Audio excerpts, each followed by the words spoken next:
The snow came down sideways over Ironridge, hard as thrown salt. By sundown, the street had turned black under wagon wheels and hoof prints, half mud, half ice, all of it mean. The wind drove coal smoke low between the buildings until every lamp in town wore a dirty yellow ring. Inside Dugan's saloon, men stomped their boots and slapped the bar like the world had been saved. Vance Harrow stood on a chair with one silver spur hooked on the rail hat, tipped back teeth bright as new bone. His coat was dry. His gloves were clean. A red welt ran across one cheek where the wild bay had fought him, and every fool in that room looked at it like scripture. To Vance, someone shouted. Mugs went up. Vance lifted his glass and let them cheer a spell longer than any decent man would. Out beyond the fogged window, Beatrice Hale braced one shoulder under a broken wagon tongue and shoved. Nobody heard the wood groan. Nobody saw her boot slide in the muck. Her wagon sat crooked near the hitching rail, one rear wheel sunk deep, the iron axle split clean near the hub. A sack of cornmeal had torn open in the bed. Pale meal sifted through the cracks and mixed with black slush at her feet. Beatrice set her jaw on the hem of her shawl and hauled the lever down again. The wagon rose an inch. The lever slipped. The axle dropped with a crack that jumped up through her arms. She went to one knee in the mud, breath bursting white from her mouth. For a moment she stayed there, both hands flat in the street. Fingers spread the snow melting on the back of her neck. Then the saloon door flew open. Warm light spilled over her like a thing that did not belong to her. Vance came out first, followed by two men laughing behind him. He leaned against the porch post and looked her over from muddy hem to loose hair slow enough to make the men grin. Mrs. Hale, he called that wagon's, had its last prayer. Beatrice wiped one hand on her skirt and stood. It has one more mile in it. Vance stepped down into the street, careful where he set his polished boots. A woman shouldn't be out in this weather mending junk. He smiled toward the windows where faces had gathered behind the glass. Come spring, I could put you in a carriage from Denver. Red paint, brass lamps. Driver too if you took a liking to being looked after. Her hand closed around the lever. I asked no man for looking after. No, he said. That's your trouble. The men behind him went quiet, but their mouths stayed open at the corners. Vance came closer. The silver on his belt caught the saloon light. You got a dead husband's place falling in on itself, 2 cows near bones, and a well pump that coughs dirt. I could make that all vanish. Beatrice bent, picked up the cracked wagon tongue, and set it across her shoulder. The weight pulled her down at once. Her knees bent. Her breath snagged. Vance reached for it.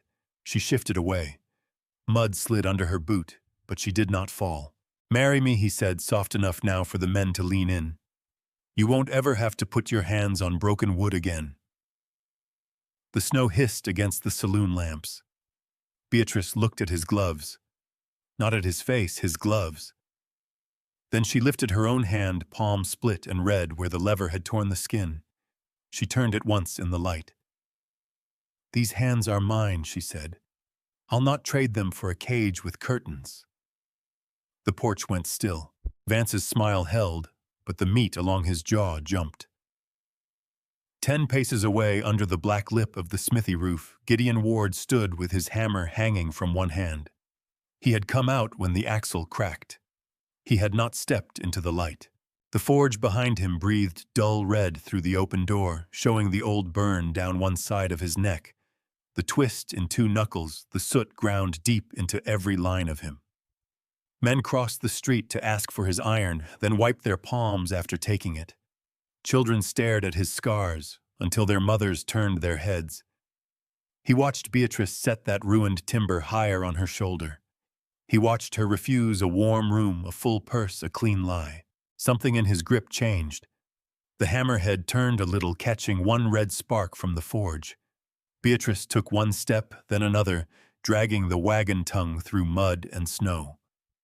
Vance stood aside at last, but only by half an inch. She passed him without bending. At the edge of the saloon light, her eyes lifted and found Gideon in the dark. Neither spoke. The wind shoved snow between them, mean and sharp, but Gideon did not look away, and for the first time that night, Beatrice stopped walking. Near midnight, Gideon heard iron crying in the snow, not the clean ring of a struck bar. This was a drag, slow, heavy, mean. He stood at the anvil with one sleeve rolled to the elbow, turning a pump pin in the forge light. Outside, the wind scraped along the walls of the smithy and shoved fine snow through every crack. It hissed when it touched the coals. Then came the drag again. Gideon set down his tongs. The door opened 6 inches and stuck against a ridge of ice. A shoulder hit it once, twice. On the third blow, Beatrice Hale came in with half a well-pump shaft across both arms. She did not ask if he was open. She did not say pardon. She crossed the dirt floor, laid the iron on his workbench, and stood there with her breath coming rough through her teeth. Snow clung to her lashes. Her shawl was stiff with frozen mud. The torn place on her palm had opened again and left red marks on the iron. Gideon looked at the shaft. Where's the rest of it? Still in the well house. How far? 4 miles. He looked at her then. She held his gaze, but her chin shook once before she stopped it with her teeth. The pump froze, she said. I heated the housing. Too quick, I reckon. Pin warped. Coupling cracked. You carried this from your place. She gave a short breath through her nose. Dragged most of it. Gideon took up the iron and set it under the lamp. His thumb moved over the bend, then the crack, then the worn teeth of the coupling. The piece was old, too old. Any other man in Ironridge would have told her to buy new. Gideon turned toward the forge. Sit near the fire. I can stand. That weren't a question. Beatrice stayed where she was for 3 beats. Then she moved to the low stool by the wall and held her hands out to the heat. Gideon worked without hurry. He heated the pin till it glowed the color of a banked sunset. He eased the bend true with small taps, never one blow where 5 softer ones would do. He cut a new notch by feel fit, a collar from scrap, and filed the teeth clean while the room filled with coal smoke, hot scale, and the sour smell of wet wool thawing. Beatrice watched his hands. They were not pretty hands. 2 knuckles sat wrong. Old burns crossed the backs in pale ropes. Soot lived under the nails no scrubbing could reach, but every motion knew its work. After a time, she said, You could have come into the light earlier. The file stopped. Gideon did not look up. Light don't make iron better. It might have made men see you. They see enough. No, she said. They don't. He set the file down harder than he meant to. The sound cut the room flat. When the repair was done, he quenched the piece. Steam jumped up and wrapped his face for 1 white second. He turned away before it cleared, giving her only the scarred side of his neck and the bend of his shoulders. That'll hold till thaw, he said. Maybe longer if you keep the housing packed in straw. How much? Nothing. I pay my debts, then pay by living through the week. She rose from the stool. He took a rag and wiped the shaft though it was already clean. Mrs. Hale, you ought to think on what Vance offered. Her boots stopped. Gideon kept his eyes on the iron. A roof that don't leak. Stock fed, wood cut. A man like him folks step aside for. That's worth something in a town like this. And what would you know about a man like him? His mouth pulled at one corner, but it was no smile. Enough to know mud don't stick to him. She waited. Gideon laid the rag down. Someday a cowboy will break your heart to his hand, same as a horse, and Ironridge will call it fine. The forge popped. 1 coal split and fell inward. Beatrice stepped close. Gideon drew his hands back, but she caught them before he could hide them. Her palms were rough split, warm from the fire.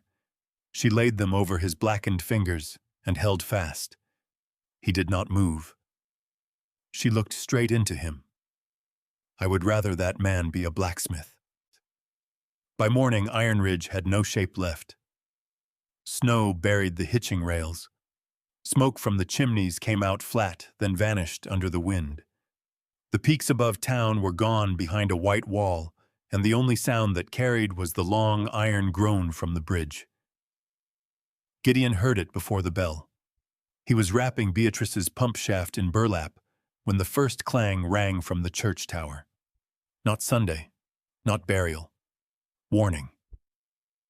He stepped outside with the iron still in his hands.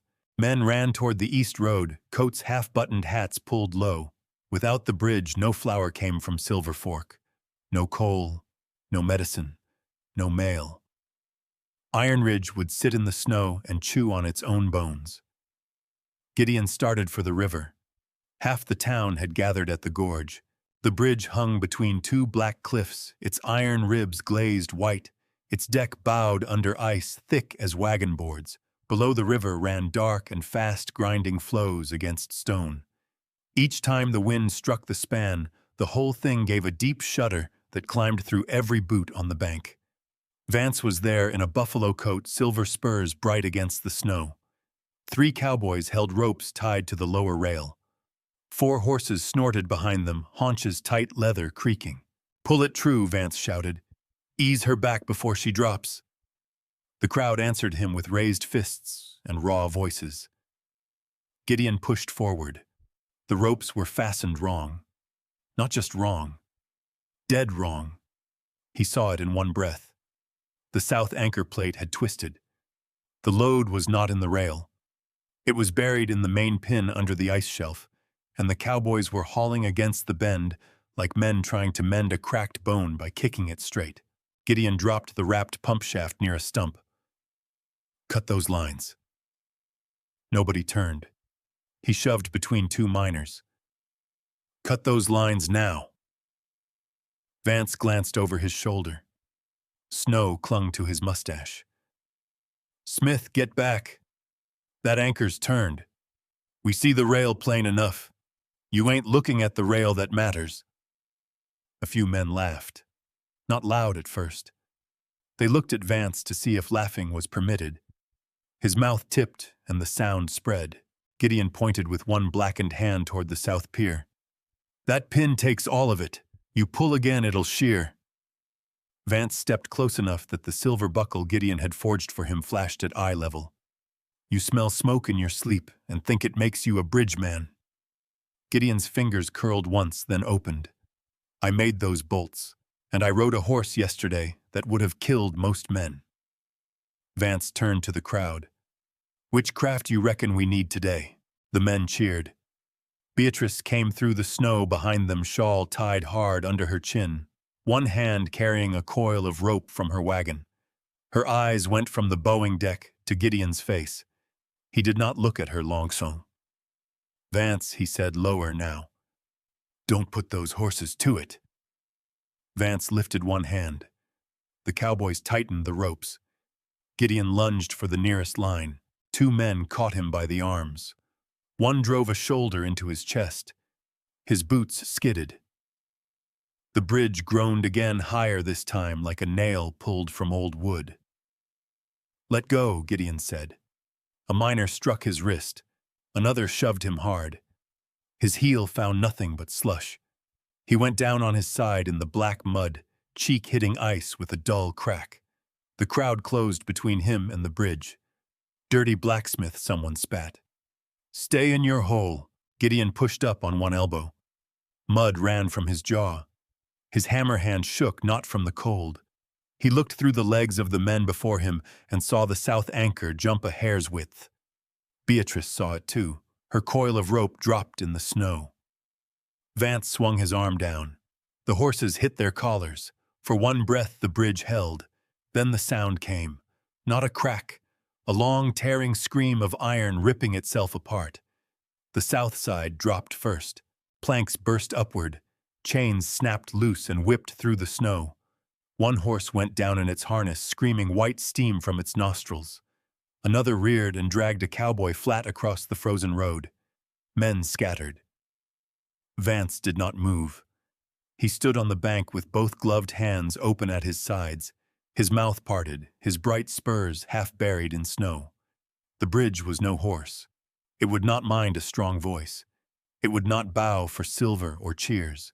Two men clung to the tilted deck where it hung over the gorge. A boy from the freight office had one arm locked through the rail boots, kicking over empty air. The broken half of the span sank by inches, iron whining under the ice. Gideon was already on his feet. He snatched his hammer from his belt and caught up a steel pry bar from a tool sled near the road. His cheek was muddy. Blood ran from one split place above his brow and disappeared into soot. Beatrice seized his sleeve. "The main pin," she said. "Under the shelf. The water will take you. Then tie me to something that won't." He did not wait. He slid down the bank on his heels, drove the pry bar into the ice, and broke a black hole open at the base of the south pier. River water leaped up like a live thing. It struck his boots, then his knees, then his waist. The cold stole the sound from his mouth. He drove one arm beneath the water. Nothing. Again. His fingers found iron. The pin was jammed in a twisted saddle plate below the broken anchor. If it held fast, the wrecked half would pull the good span with it. If it came free, the dead weight would tear loose and leave the main ribs standing. Gideon lifted the hammer. The first blow rang dull beneath the water. The second slid off. The river shoved him sideways. His shoulder struck stone. The pry bar slipped, caught, slipped again. Up on the bank, Vance shouted something no one heeded. Beatrice had the rope in both hands. She ran to a boulder black with ice, looped the line once, then twice, then made a hard farmer's hitch with a locking turn her father had taught her for pulling stumps. She threw the loose end down. "Under your arm," she called. Gideon missed it once. The river dragged the rope past his hand. Beatrice stepped down to the edge, boots breaking through the crust. Gideon, his head turned. She threw again. This time his fingers closed. He hauled the rope across his chest and under one arm. Beatrice set her shoulder into the line and leaned back till it cut through her gloves. Her heels dug 2 trenches in the snow. Now she said through her teeth. Gideon planted the pry bar against the saddle plate. The bridge lurched. The boy on the deck lost one hand and caught the rail again by 3 fingers. A woman on the bank made one sharp sound and covered her mouth with both fists. Gideon swung. Iron met iron. The blow ran up the gorge like a gunshot. Nothing gave. His hammer hand dropped under the water. For a second only his shoulders showed above the black current. Beatrice wrapped the rope around her forearm and threw her whole weight backward. Skin tore. The rope held. Gideon came up with his teeth bared, water pouring from his beard. He took the hammer in both hands, raised it over one shoulder, and struck like he meant to split the mountain. The pin broke loose. The wrecked half of the bridge tore away and plunged into the gorge. Water rose in a black sheet. The main span jumped, once groaned and held. Then the freed chain snapped back across the river. It struck the water beside Gideon and threw the rope hard sideways. Beatrice lost her footing. The line burned through both her hands as the river pulled him out from the pier, and when she lunged to hold it, the ice broke under her knees. The bridge stood. But the river had them both. For 3 breaths, no man moved. The river had Beatrice to the waist and Gideon to the chest. The rope between them snapped tight, vanished under black water, then came up shining with ice. Beatrice drove one elbow onto the broken shelf and hooked the line around her forearm. Her fingers would not close right. They had gone white at the tips, red where the rope had eaten them open. Gideon caught a root near the bank. It tore loose. He vanished to the chin. Beatrice made no sound. She set her teeth into the rope itself and pulled. That woke the town. 2 miners slid down the bank on their backsides. The freight boy, hauled off the bridge by his uncle, ran with a second line. Men who had shoved Gideon into the mud now dropped belly first to the ice and reached down with both hands. "Grab him! Pull, you fools!" The rope came up inch by inch. Gideon's shoulder struck the ledge. One miner caught his coat. Another caught his belt. Beatrice planted one knee in the snow and leaned back until the cord cut clear through her glove and into flesh. Together they dragged Gideon out of the river. He rolled onto his side and coughed water into the snow. His hammer was still in his hand. Beatrice crawled 2 feet, then stopped. Her skirt had frozen stiff against her legs. Her breath came in broken white bursts.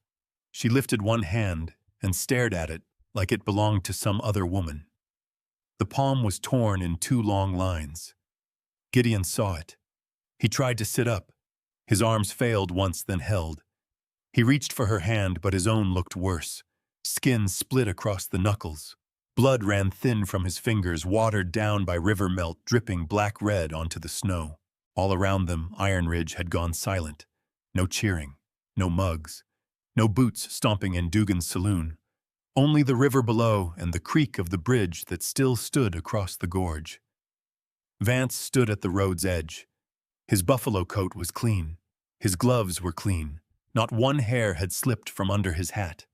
His horses trembled behind him, lather freezing on their flanks. Gideon looked at the faces above him, the same faces that had laughed, the same mouths that had called him dirty. A habit older than thought moved through him. He turned his hands inward, hiding the torn palms against his coat. His shoulders bent. His chin dropped. The hammer slid from his fingers into the snow. Beatrice saw it. She pushed herself upright. The first step nearly took her down. The second left a red print in the snow. She went to him before any man could speak and caught his wrist. Gideon tried to draw back. "No," she said. The word cracked across the bank harder than the breaking bridge. She took his other hand, too. Her own blood ran over his, making no clean line between them. She raised his hands before the whole town, palms out, ruin plain in the winter light. "Look," she said. No one shifted. She turned slowly, forcing every eye to follow. "These are the hands that held your bridge." A man in the crowd took off his hat. Then another. Old Mrs. Dugan pressed her apron to her mouth. The freight boy stared at Gideon's hands, and then at Vance's, his face changing by inches. Vance's gloved fingers curled. Beatrice's eyes cut to him. "And those," she said, nodding at his clean gloves, "are the hands you called heroic." The words landed and stayed. Vance's face drained to the color of the snowbank behind him. For a long moment he only stared at Gideon, at Beatrice holding him upright, at the crowd that no longer leaned his way. Then his right hand moved down, slow, toward his belt. Vance's hand stopped at his belt. Every man on that bank watched the motion. A few took half a step back. One of the cowboys reached for his own side, then thought better of it when Beatrice did not lower Gideon's hands. Vance looked at those torn palms. He looked at his own gloves. Then he unbuckled the silver belt. The bright piece came loose in his hand, heavy with scrollwork, polished smooth from all the times he had let it catch a room's eye. He held it out not to Gideon, but to the town. "This buckle," Vance said. His voice came rough, like it had rust in it. Gideon's eyes narrowed. Vance turned the buckle so the underside faced the crowd. There, stamped small where no one had ever cared to look, was a plain mark, GW. "He made it," Vance said. "Same as the spurs." He bent, unlatched one silver spur, then the other. The metal rang small against the frozen road when he set them down. Nobody breathed loud. Vance pulled off one glove. His hand beneath was soft pink at the knuckles uncut. "The bit in my horse's mouth," he said. "The shoes under every freight team. The hinges on Dugan's door. The stoveplates in your houses. The hooks in the mine cages. The bolts in that bridge." He pointed toward the span behind them, still standing in the snow. "All his iron." The wind moved through the crowd. No one cheered it on.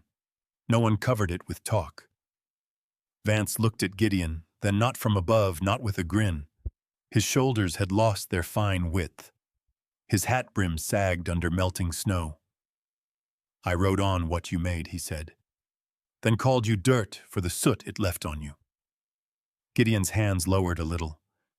Beatrice did not let go. Vance swallowed once. The hard line in his throat moved. I ain't asking pardon where I ain't earned it. I only say this where all can hear. He looked over Ironridge. The man who held this town up has been standing in smoke while we drank to polished leather. The words went into the cold and stayed there. Old Dugan took one slow step down the road, hat in hand. He stopped before Gideon looked at the blood on his palms and bowed his head. Not low, just enough. Then others followed. A miner, the freight boy, the woman whose husband had been pulled from the bridge. One by one they came no farther than the snow between them and gave Gideon the kind of quiet a man can feel on his skin. Gideon said nothing. He only picked up his hammer. By sunrise, the storm had worn itself thin. No band waited. No bunting. No mayor with soft words. Ironridge did not know how to mend a wrong that large in one morning. But the smithy was warm. Coal burned red in the belly of the forge. Frost on the window melted in crooked lines.